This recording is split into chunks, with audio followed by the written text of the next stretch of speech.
Hi.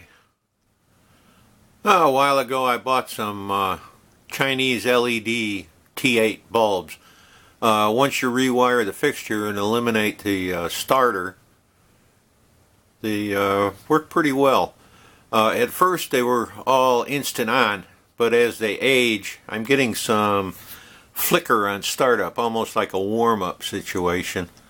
I've had one that just would not stop flickering, and so I had to replace it already, and it looks like I got 2 or 3 more. I've been doing a little milling on my Chinese drill press and my Grizzly XY table. It actually works okay. If it was a heavier drill press, the quill wouldn't jump around in certain situations. And the way it works out is I have to watch that I don't do climb milling. If it does, the drill press is just too flexible. Anyways, what I'm doing right now is squaring up a piece of junk stock I got. I want to rework my carriage stop. Anyways, it works okay.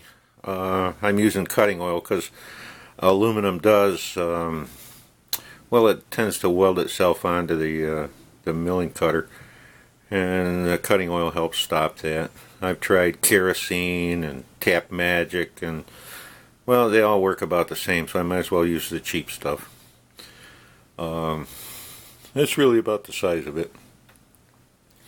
The Chinese milling cutters, well, they start out real sharp, and if you're careful, they stay that way. If I get the drill press in the wrong situation, I tend to get a jumping condition going, and that breaks the edges off the milling cutter. So that's my review for today. We make do with what you got, and meanwhile I got to put a roof on my house, so no new toys in the machine shop for me. But maybe in several months, who knows. So that's about the size of it. You guys keep them going, make chips, have some fun.